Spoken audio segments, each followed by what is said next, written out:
Welcome to the Castle of Spirits True Ghost Stories podcast. I'm your host, Vince, aka the Ghost Keeper, and I'm here with my co-host. Oh, I'm Jane. I'm also aka the Ghost Keeper. Now, how can you be the Ghost Keeper if I'm the Ghost Keeper? We're both the Ghost Keepers. Together we are the Ghost Keepers of the Castle of Spirits. Yes. Where you can find 4,600 and growing true ghost stories submitted by people just like you over the course of the last 26 years. This website's been around, castleofspirits.com, since 1997. Yep. Founded by Rowena Gilbert of Australia. May she rest in peace. We do this show in her honor and because we dig ghosts. Yeah, we really dig them. And all things paranormal, really. Baby, can you dig your ghost? I knew that you could. It's a righteous ghost. Stephen King. Little stand for you there. You got a little Stephen King and John Travolta from Saturday Night Fever combined in there. I missed the John Travolta. Well, you know, I don't do a good Travolta. So. It's true. I don't even do a good me. That's kind of a fact, actually. Hey, Vince, what are we doing today? I was just about to ask you, but since you put the question on me, I would venture to guess that we are going to be reading some of our favorite stories from the Castle of Spirits library. That's a big library, but it is not filled to the brim. I mean, it's filled to the brim, but there's always room for one more.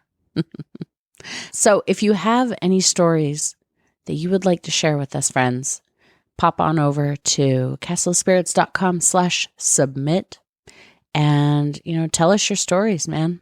And then maybe we'll read it on a future episode.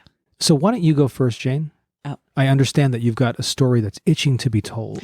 It is. So this story is called The Last Bedroom, and it was submitted by Anonymous in USA in April of 2003. About 4 years ago, a friend of mine, let's call her Kim, and her family moved into this 4-bedroom house located in San Jose, California. Hey, I've been there. Hometown. Pretty much. Yeah, I grew up in the San Jose Bay Area. Yes. The first time I visited, she gave me a tour of her house. She did not let me tour the last bedroom that was on the left side of the corridor. After a few more visits, I thought it was strange that she still had not shown me this particular room, and even stranger that the door to it was always locked. I asked her about it, and she would tell me that her parents didn't want anyone to go into that room. I thought that they kept a safe there and didn't want anyone in, so I didn't think much of it. One night, Kim asked me to spend the night at her house because her family was out of town and she did not want to be home alone. In the middle of the night, I woke up and had to go to the bathroom. It was all the way at the end of the corridor, across from the last bedroom. I had to walk really slowly down the hall because it was pitch dark and I couldn't see a thing. When I got to the bathroom, I stood there a little while searching for the light switch. All of a sudden, out of nowhere, I heard a faint voice. I stood there, frozen for a few seconds, trying to listen to where the voice was coming from. It seemed as though it was coming from the bedroom across from me. I couldn't make out the words, but it was definitely someone's voice. I knew that Kim and I were the only ones home. I thought a robber had broken in through the window of the room, trying to steal some stuff. I got terrified. I searched the light switch quietly, and at the instant of turning it on, the faint voice stopped. I noticed that the bedroom door was cracked open. I ran as quickly as I could down the long corridor, back into Kim's room, and woke her up. Needless to say, I was scared stiff.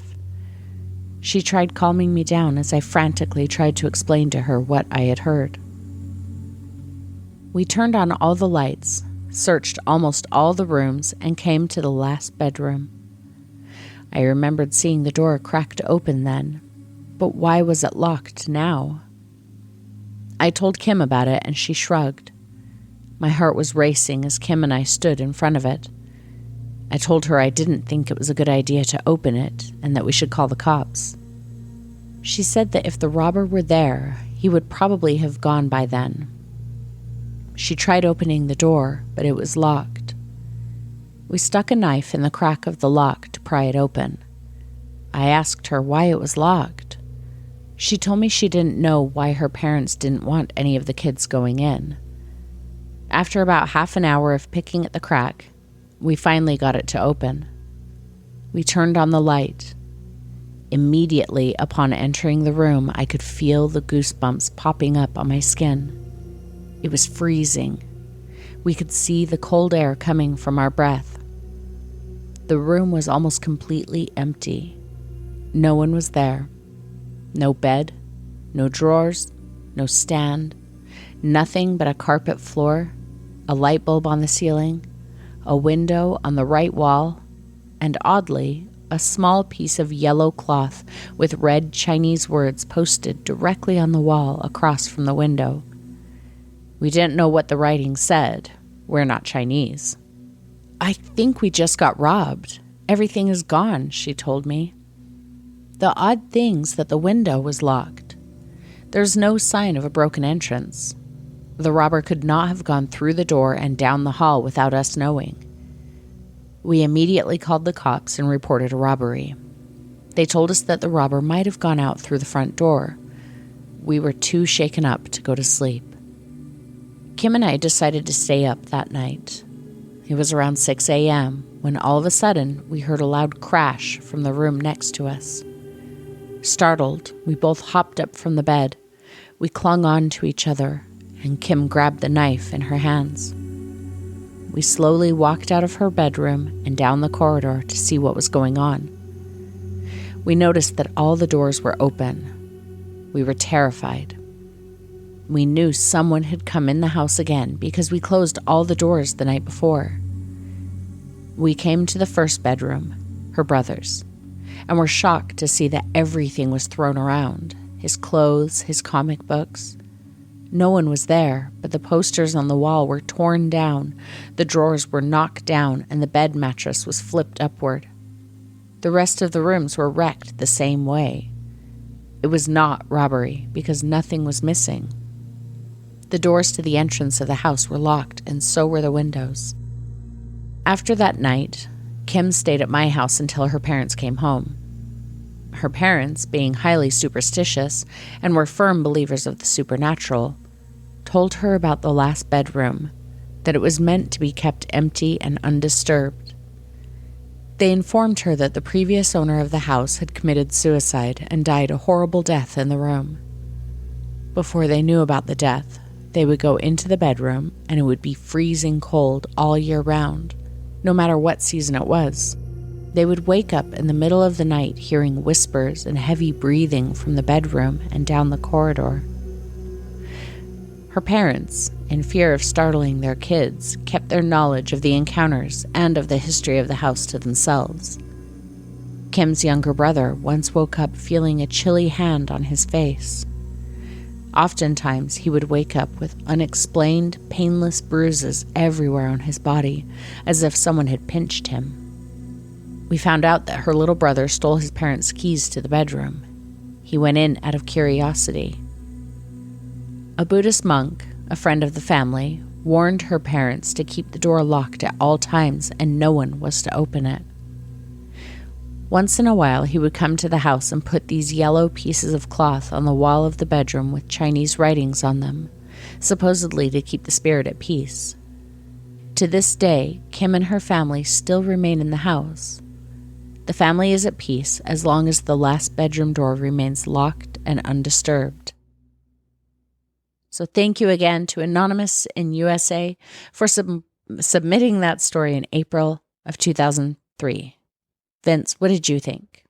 I love that story. I really like it. There was something really interesting about that story that you're going to be made aware of very shortly. As soon as you tell me. There is a detail in the story that ties in with the next story that I'm going to read. Oh, really? It ties in with an email that we received, a message that we received through the website Lounge from Bill. Okay. And Bill says, I had something happen to me when I was stationed with the Air Force in Guam.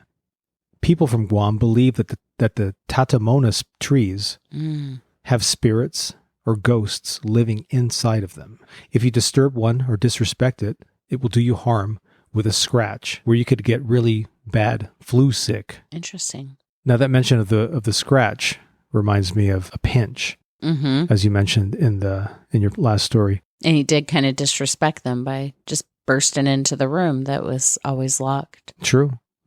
I used to walk my Chiweenie dog at night in base housing, and he would always avoid the tatamona trees. One night, he dragged me back, I weigh 200 pounds, to our house one night when I felt an electricity force around one of the trees. My dog put his tail between his legs and hauled butt back to our house. He would always growl at things that I could not see. Guam is a mystical place. Yes. And I first heard about the tatamona, which are spirit beings in Guam folklore, through my best friend Glenn, whose family is from Guam. So I've always been fascinated by that. But getting Bill's message made me really want to go to the Castle of Spirits website and dig up some stories on Guam. I just really like, in that story that Bill sent, I like the visual of a Chiweenie dragging a 200-pound guy. Yeah, that you know dog, what a Chiweenie is, right, Vince? It sounds to me like Chewbacca, but mini. A mini Chewbacca? It's part Chihuahua, part wiener dog. This is very small little... It sounds like a very unfortunate looking dog. Yeah, no, they're kind of cute. But the idea of a little, like, a 6-pound dog dragging a 200-pound man back home with its tail between its legs is pretty hilarious. That is one motivated animal. It really is. Never underestimate the power of fear. And with that, I read you a story submitted by Doria in Guam in January of 2007. It's called Life in Guam. Let me start off the story by giving you a little history of Guam. Guam is a little island in the Pacific Ocean, a U.S. territory to be exact. In World War II, the Japanese invaded us, and many Chamorros, which is the name for the natives of Guam, were tortured and killed. Anyways, a lot of people believe that the ghosts of the innocents executed still reside on the island. Here on Guam, we call the ghosts Tautamona, which in our language means ancient people. I grew up with my grandparents telling me to always ask permission when going into the jungle, or if I see a tree where it's messy with leaves and debris around it, except under it, to leave it alone, or else I'd get pinched by the Tatamonas.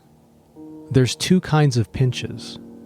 The first one looks like a fresh, normal bruise, but it doesn't hurt. The other one is red and usually gets swollen and feels like it's on fire. Now that the history lesson is over, I can get on with my story. It all started when I was in elementary school. I'm not sure what grade I was in, but it was before 5th grade. My sister and I were playing with these buckets that we turned over and used sticks to hit it with, pretending that they were drums. After a while, it started to get dark, and my sister decided to go in to watch some TV, and I stayed outside to play drums. While I was banging away, I had this odd feeling of someone watching me. I suddenly looked up, and there, near our house, is this massive tree with vines all over it, and I remember seeing this huge man lying on the vines. Ooh. Thinking it was just my imagination, I went inside the house. Like you do. You see a big, huge man. That's peculiar. Entangled in the vines, and Time you say... for Barney. Exactly. Later on in the week, our class was looking at books with legends of Guam, and there was one about the Tautomonas, and illustrations from people who'd seen them. This one picture caught my eye. It looked exactly like the thing I saw. In the book, it describes some Tautomonas as big men holding their heads in their hands and going around the jungle, and if you make noises at night, they will come and get you. Hang on. I have a question. Yes. Holding their heads in their hands? Like, do they have their hands up on their face, Home Alone style? Or are their heads off and they're holding them... Yeah. I'm confused. Yeah. That sounds creepy. Either way, it sounds creepy, actually. I choose to see them. I envision them holding heads in their hands. But of course, we welcome anybody who actually knows more about this than we do to reach out to us and correct us on this, because I want to be right about this. Yeah, but either one sounds creepy. If they're walking around, Home Alone style, or if they've got their arm, like their heads cradled. Right. Yeah, anyway. Terrifying, either way. It is. I didn't tell anyone about the thing that I'd seen, and nothing happened for a while. But I noticed that I'd start to feel uneasy at some places, or I'd suddenly feel as if someone were watching me. A few years later, I started middle school, and my sister and I got a brand new bunk bed to give us some privacy, being as we were sharing a room. Me, being the oldest, I got the bottom bunk because it was bigger. I used to spend hours reading books, mags, or writing in my journal. Sometimes I'd stay awake till 3 a.m. One night, I was starting to get sleepy, so I put my stuff to the side of my bed and I started to doze off when I started to hear footsteps near my bed. I knew it wasn't my mom or dad because I would have heard my door opening, and it couldn't have been my sister because I would have heard her getting off the bed and she was snoring above me. So I did what any logical kid would do. I covered my face with my blanket. Let me tell you, trying to sleep with your face completely covered with no air conditioner in Guam is horrible. Oh, I bet. Eventually I fell asleep, and I guess in my sleep I pushed off the blanket, and I woke a few hours afterward to whispering near me. Ew. My dog Butch, great name, was tied up near our window, and while I could hear the whispers, he was barking like crazy. I used my arm to close my eyes, and I kept praying, and eventually I fell asleep again. The next day, my mom took us to go visit my grandma's house. My grandma did the usual hugs and kisses, and when it was my turn, she noticed a huge bruise on my arm. She started speaking in Chamorro to my mom, and then she started using her saliva and putting the sign of the cross on the bruise. Being completely grossed and freaked out, I just stood there while she asked me if I'd been in the jungle or made noises at night. Being scared, I said no to all of those things. I couldn't figure out why she was so worried and freaked out, and my mom wouldn't answer me while we were at Grandma's. But as soon as we got in the car, I started bombarding my mom with questions, and she told me that Grandma was saying it was a tatamona pinch on my arm. And she put the saliva of the cross there to make it go away. Sure enough, the next day it was gone like nothing was there. Wow. I've had many pinches throughout my life.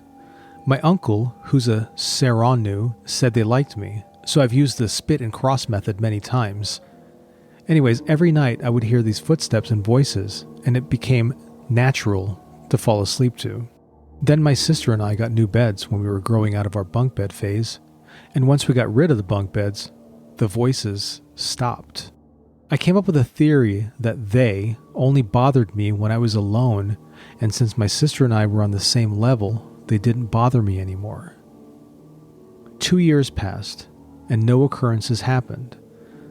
Then my sister went to sleep over at my auntie's house, and me, wanting to be able to go to the computer without someone nagging me to get off, I stayed home. I was on the computer while my brother was in the living room directly behind me watching TV. All of a sudden, I felt this cold draft, and I heard someone screaming my name. Ooh. Thinking it was my brother, I turned around, ready to yell at him for disturbing me, but when I turned around, our living room was pitch black, and the door to my brother's room was closed. So that basically put me out of the mood for the computer, so I started to shut it down. Then, thinking maybe it was just my imagination, I went to the kitchen to get a drink, and I had this feeling of someone watching me and laughing. Then I heard a heavy object falling in the kitchen, and thinking my brother probably came out of his room to get something, I looked to the living room, which was still pitch black, and my brother was not there. I basically ditched my cup and I walked as fast as I could to my room and turned on the light and closed the door. All night, I could feel someone watching me, and I swear I saw a devil's face on my wall, but it could have been my overactive imagination. Our house was built on marshland, and it was sinking, so my mom and dad decided that we had to move for our safety. After they informed us of this, the voices and the footsteps started up again, and I always felt like someone was watching me. My dad later told me right before we moved out that the area we were living in was part of the death march the Japanese made the Chamorros do. Ooh. Thank you, Dad, she says. Mm-hmm. And that was Life in Guam by Doria from Guam in January of 2007. Now, if anybody ever had any ideas that Guam is not a mystical, sometimes terrifying place, it kind of makes you want to go there. It's a place that is sort of steeped in this mythological, the history and tradition. History and the folklore. I think that's something that we don't really have here. I mean, the Native Americans have had and have that. We do, but I feel like it's kind of been commodified. Exactly. It's been made a commodity. And many times paranormal is depicted in Hollywood and in just our pop culture as something that is just terrorizing. Right. And not so much dread-inducing. Mm-hmm. And that is why we sometimes have trouble with contemporary horror movies. What was the name of the movie we tried to watch recently? We did watch Smile. We watched Smile, and that is a movie that I resisted for a long time, right? And so the other night, I relented, and I figured I was just going to sit and like eye roll through the whole thing. But I thought, I'll just sit through it. Vince wants to see it. We'll watch it. And I really enjoyed it. And yeah, it was so much better than I expected. It was actually really good. I mean, there was one part that was, I won't ruin anything. I'm not going to tell you anything about the movie, but there was one part that was in the trailer that I was like, when it happened, I said, absolutely not. I'm not watching this garbage. Look at how stupid that is. And when it came up in the movie, I still thought that part was ever so slightly cheesy, but it didn't come across anywhere near as cheesy and horrible in the movie as I expected it to based on the trailer. It's actually a hell of a lot better than you think it's going to be if you've seen the trailer. So if you've seen the trailer and you're like, I'm not watching that, just watch it.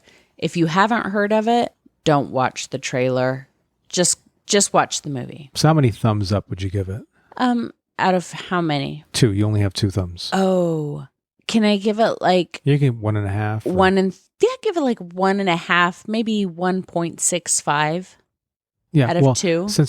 Since I don't think that we're going for like high art here, just entertainment, I would give it, 1.5 thumbs. Yeah, 1.5 to... There were some things that I didn't think were done as well as they could have, but... I liked the ending. And typically that's where I feel like a lot of horror movies fall apart, is the ending. I won't ruin anything, but Vince and I have a heartbreak of a horror movie. It's a horror movie that we started watching, and we just had stars in our eyes as we were watching it. I know what this is. Yep. And the whole time we're like 20, 30 minutes into it, we're like, this is already one of our favorite movies. We love this movie. And then it got to the end, and I never want to see that movie again. And I hate it. And I hate the filmmakers for making it. The Innkeepers. And I know that that's an unpopular opinion. So many people love that movie. I was heartbroken by it, and I never want to see that movie again. I do think The Innkeepers is worth a watch, but I bet the 50% of the people who watch it based on our recommendation fall in line with us. They hate it because of the ending. It's it's quirky, it's funny, it's genuinely creepy. And I love the quirky, funny, creepy combination. It's got this wonderful location of a hotel. Such a good, it's like a single location, which is super fun for me always. And I know I'm really building it up, but I'm telling you, the end is going to rip your heart out through your butt. Wow. Did it not, Vince? I don't know, but I think that you're infringing on the Siskel and Ebert territory by using that. What? I think that was one of their... Ripping your heart out through your butt? Yeah, this movie rips my heart out through my butt. I think that was Gene Siskel who said that. Let him sue me then. The man is dead. Well, then he can sue me from the afterlife. Rest in peace. Anyway, I do have another story to read if you're so interested. No way. I do. Oh, I am so interested. All right. I think it's a good one. You ready? Scare me. Oh, I will. It's called Ghost on the Gulf, submitted by Anonymous in Florida in October of 2009. My ghost story started on July 3rd, 2009. What we had planned was a family outing. What we got was an adventure of a lifetime. I've been trying for several months to get my wife to agree to an overnight trip out on the Gulf of Mexico. My wife, Melissa, would say, "David, we'll drift off and end up in Mexico." Finally, I got her brother Mike and his girlfriend Georgia on board with the overnight camp out I had planned. My 15-year-old son, Cody, was looking forward to a camp out on the water since the first day I mentioned it. Melissa reluctantly agreed to go along after finding that her brother was on board with the plan. On July 3rd this year, we worked our way through the crowded boat ramp with our supplies in hand at Crystal River's public access in Florida. After taking what seemed like forever to find a place to park the truck, we were on our way. The channel heading out to the Gulf was crowded with boaters getting ready to celebrate the coming holiday. Our 24-foot cabin cruiser usually handled rough water rather well, but today, with all the boats, it might as well have been a hurricane out there. Waves were 3 feet or more, and they were hitting us from every direction. Melissa and Georgia were in the cabin trying to keep things from falling off the shelves. Cody was in his all-time favorite spot, way up on the bow. Mike was with me in the cockpit. As we went past Shell Island at the entrance to the Gulf, Mike pointed out how packed the island was with people camping. I told Mike the engine sounded like it was running good and strong today, and maybe we should go out on the Gulf 10 miles or so to get away from all the commotion. Mike agreed, and away we went. We went 20 miles west of Shell Island before the water was calm, and the other boaters were few and far between. We decided another 5 miles would be just about perfect. Judging from the fuel gauge, we were still looking pretty good. So here we are, 25 miles from any source of land, and we found a nice 33-foot hole to drop our anchor in. The water fairly calm. Not real calm, but calm enough to keep the boat from rocking.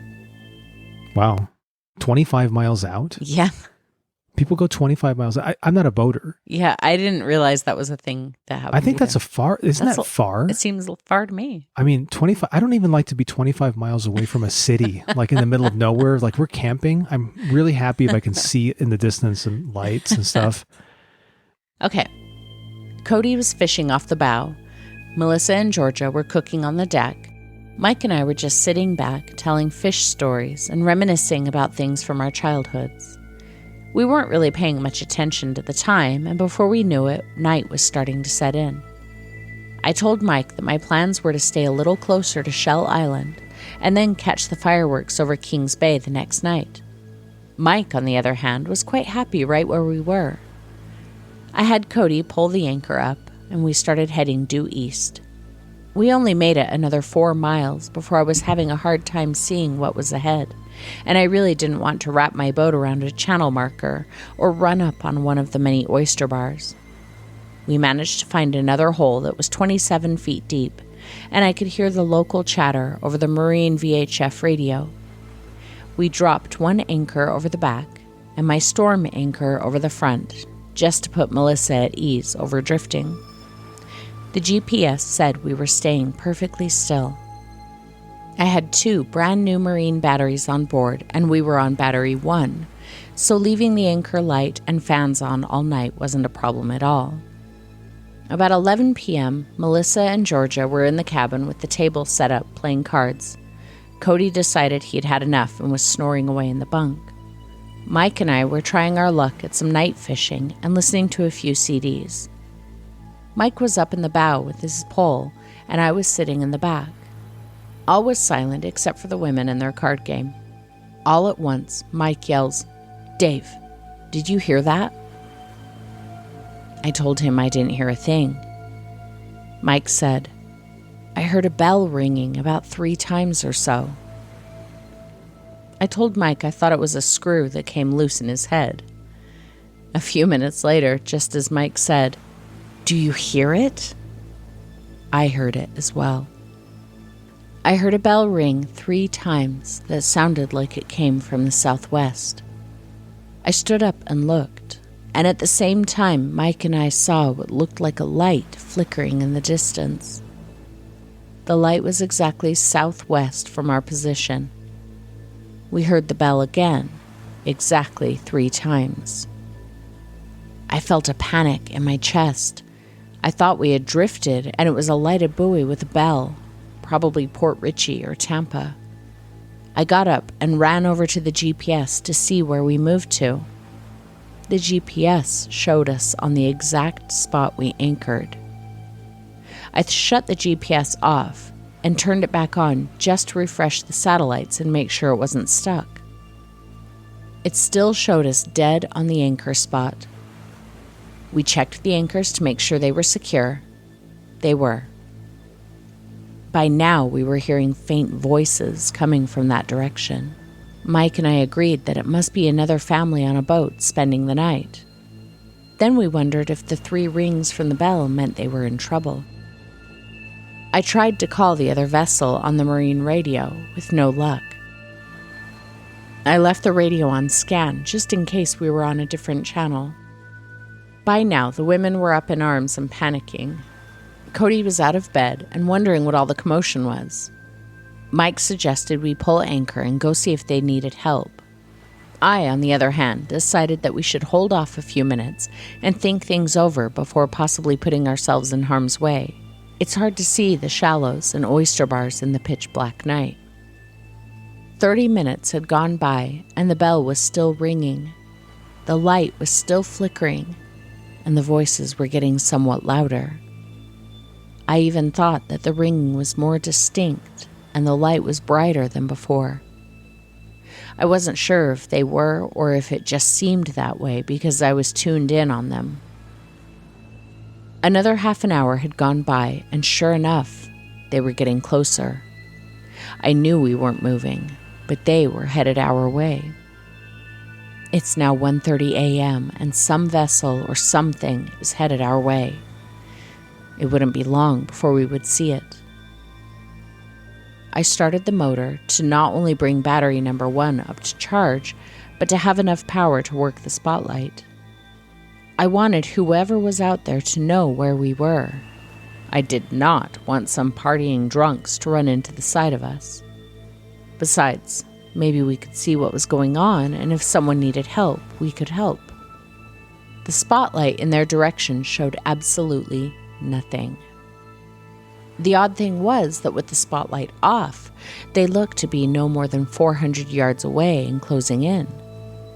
We couldn't see their flickering light with the spotlight on, so Mike thought it would be good to shut it down and wait until they came in closer. The flickering light had stopped along with the bell. We all sat on deck in total silence, waiting for the next little sound that would indicate that they were still out there.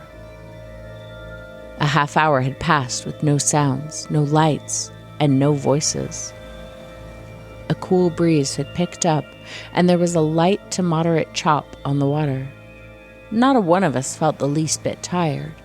We were all wide-eyed and waiting for the next thing to happen. The marine radio started making a loud static sound, which scared the living daylights out of every one of us. After messing with the radio trying to quiet it down, I gave up and shut the radio off. We were all sitting there talking softly, as if someone might hear what we were saying, when Mike's jaw about hit the floor. Mike was looking behind me and not saying a word. I said, "What?" Mike still said nothing. Georgia, who was sitting by Mike, said, "Oh my God!" Melissa and I both turned around to see what was going on. Still today, I have a hard time believing what I saw. No more than 25 yards from us was a huge, and I do mean huge, wooden ship of some sort. This large wooden vessel just sat there, and it looked to be as real as you and I. I could see every fine detail of this large boat. My heart was pounding and my mind was on pause. I never heard a sound as this thing pulled right up behind where I was sitting. We could all hear the sounds of people moving around on board and voices that we couldn't quite make out. I think part of the reason we couldn't make out the voices was due to a language barrier or something. It sounded sort of like English, but not exactly. Very hard to explain. We all sat there for God only knows how long.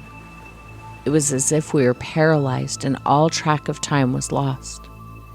That being said, I'm not sure how long the ship sat there beside us or how long before other events started taking place. The bell rang 3 more times. This time, it was louder than ever, startling us all. 3 men looked over the side of the great ship, down at us, and one of them yelled, amazingly in plain English, "Hail, hail, hail, heed my words." There was a slight pause. Then the man yelled down to us again, "We have been sent to deliver a message to you and to those who would listen. Due to the ways of this world you live in, you are going to see world turmoil as never seen before. Prepare yourselves. The signs of the times are at hand." The men then vanished back onto the boat, and the boat started to drift off. Mike was the first to speak. "Get the light. I didn't catch the name of the boat." We spotlighted for 20 minutes or so, but never saw the ship. It was like it vanished into thin air. I marked that spot on my GPS, and Mike and I have been back to that spot many times with cameras, trying to get some sort of proof that we're not insane. The only thing we've seen since we went back was a light in the distance and the faint sound of a bell ringing 3 times. The great wooden ship never came back to us. I guess maybe we all went insane there for a little while. If you don't believe that story, well, that's okay. I have a hard time believing it myself, and I was there. Thank you again to Anonymous in Florida, whose name appeared to be Dave, for submitting that story in October 2009. Vince, what did you think of that story? I think it's interesting that we had this conversation about the movie The Innkeepers just a few minutes ago. Yeah. I think that the story suffered from the same thing that The Innkeepers suffered, was from a bad ending. No, I don't think it was a bad ending. I'm not saying it's not, that it didn't really happen or that he doesn't believe that it happened. I thought it was a good ending. I liked it. It was really good. Mm-hmm. It was very understated. Mm-hmm. It really was. But I felt it kind of went off the rails there at the end with the hail, hail, hail. Why? If that's what he experienced, sound pretty good to me. I don't know. I liked it. I thought it was creepy. I liked the ending too. I thought that was a really creepy image of, like this ghost sailor in a ghost ship from a different time, passing on wisdom. Or warning. Right. I mean, I think that warnings come from wisdom, right? And basically, hey, man, you guys are screwing some things up out here in the world right now. Prepare to meet your doom. Well, they are in Florida. Exactly. Hey, so you read a message from the lounge earlier. I did. And I have another message from the lounge because, we were on break for several months over the summer. And so we got a few messages in the lounge and haven't read them. And so I have one that I want to read. Awesome. Let's do it. So this is from our friend Christy, who we've read messages from before, a.k.a. the Crypt Keeper sister. Christy is the bomb. Mm-hmm. She's one of our biggest fans. She is. She's rad. So Christy says, just commenting on your latest podcast, Robert the Doll. And she says, definitely enjoyed hearing about Robert's story. When you commented about how horror movies aren't as subtle as they used to be, I fully agree. One classic movie that still gives me chills as an early 40-something adult is the original The Haunting, based on Shirley Jackson's The Haunting of Hill House. I think this film was released in the 60s, not sure. It was. 62, I believe. Yeah, it's definitely Julie 60. Harris. Yeah. And I have seen this movie, and it's scary as hell. It's a really hard movie to find right now. We should probably just see if we can buy it on DVD, because I've been wanting to watch it lately. Anyway, she says, let's not talk about the remake starring Liam Neeson. That was unfortunately trash, in my opinion. And you know what, Christy?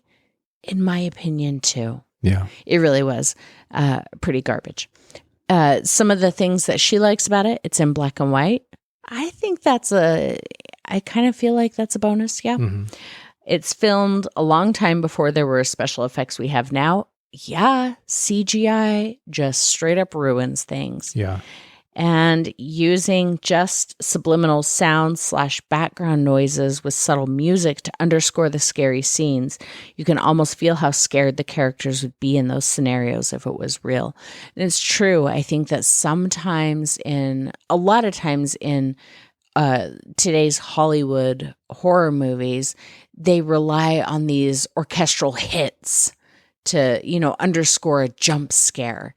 And personally, I know a lot of people really like jump scares, and I think that we're all different, and whatever gets your heart activated and gets your blood pumping is fine. For me, I hate jump scares, and it's not because they scare me, it's because they don't scare me. I see them coming.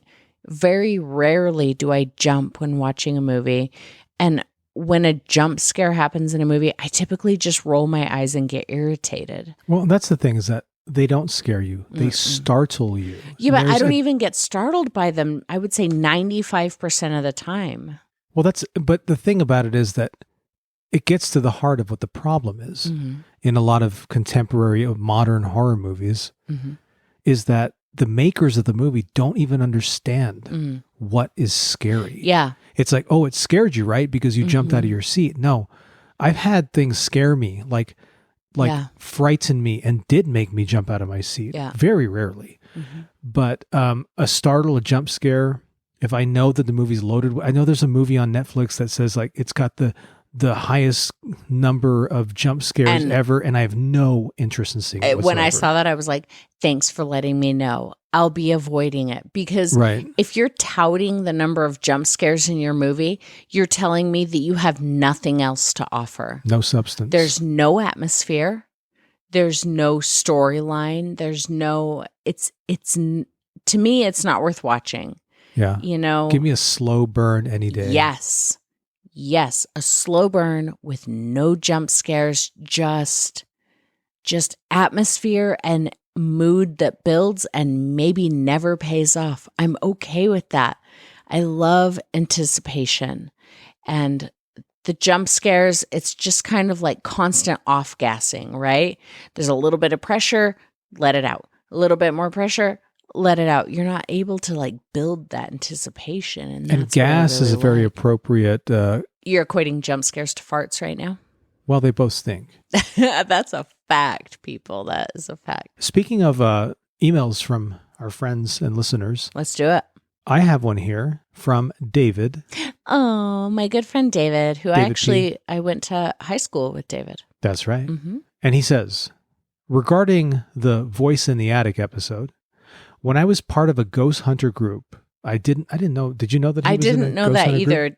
He and I lost contact for several years after high school. Well, when I was part of a ghost hunter group, I got an EVP that was clear and honestly spooky. It was recorded on my laptop, and I listened to it before we left the location. When I got home, all the files I had recorded that night were gone. I told the guy that arranged the hunt about the files disappearing, and he told me that wasn't an unusual occurrence. Yeah, that's what I've heard. That kind of thing happens. I think it's more common with digital type recording. If he recorded it on his laptop, that was digital.